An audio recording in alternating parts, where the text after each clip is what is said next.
जंगल की गहराई में एक बड़ा और घना पेड़ था। उस पेड़ की ऊंची डालियों पर एक छोटा सा नीड़ बसा हुआ था। नीड़ में एक चिड़िया और उसके छोटे बच्चे रहते थे। चिड़िया का नाम चंपा था। चंपा बहुत ही प्यारी और चतुर चिड़िया थी। उसने अपने बच्चों के लिए एक सुरक्षित और आरामदायक घर बनाया था। चंपा अपने बच्चों को बहुत प्यार करती थी और उनके लिए हर दिन खाना लाती थी। जंगल में खाने की खोज में उसे दूर दूर तक उड़ना पड़ता था। वह अक्सर सुबह सुबह निकल जाती और शाम को वापस आती। जंगल में कई प्रकार के पेड़ पौधे और जीव जंतु थे। चंपा अपने बच्चों को जंगल के बारे में कहानियां सुनाती थी। वह उन्हें सिखाती थी कि कैसे जंगल में सुरक्षित रहना है और किस तरह के खतरों से बचना है। एक दिन जब चंपा खाने की तलाश में निकली तो उसने देखा कि एक बड़ा बाज आसमान में मंडरा रहा है। चंपा जानती थी कि बाज उसके बच्चों के लिए खतरा हो सकता है। उसने फौरन अपनी चाल बदल दी और एक दूसरे रास्ते से उड़ने लगी। चंपा ने जल्दी जल्दी खाने का इंतजाम किया और अपने बच्चों के पास वापस लौट आई। उसने बच्चों को सतर्क रहने की हिदायत दी। लेकिन जंगल में खतरे केवल आसमान से ही नहीं थे। एक दिन जब चंपा अपने नीड़ में आराम कर रही थी तो उसने नीचे से कुछ आवाजें सुनी। उसने देखा कि एक बड़ा सांप धीरे धीरे पेड़ पर चढ़ रहा है। चंपा ने फौरन अपने पंख फैलाए और जोर जोर से चिल्लाने लगी।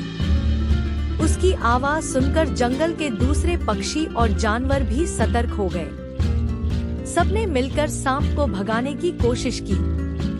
अंततः सांप हार मानकर वापस नीचे उतर गया और जंगल के घने हिस्से में गायब हो गया। चंपा ने राहत की सांस ली और अपने बच्चों को गले लगाया।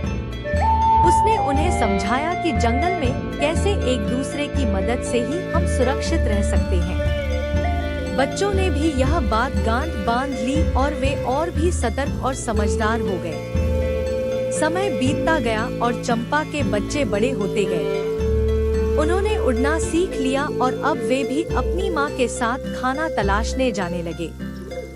वे अपने माँ की बताई हर बात को ध्यान में रखते थे और हमेशा सतर्क रहते थे। एक दिन जब चंपा और उसके बच्चे जंगल के किनारे पर थे तो उन्होंने देखा कि कुछ लोग जंगल को काटने की कोशिश कर रहे हैं। चंपा ने फौरन समझ लिया कि यह उनके लिए एक बड़ा खतरा हो सकता है। उसने अपने बच्चों के साथ मिलकर बाकी पक्षियों और जानवरों को इस खतरे से आगाह किया।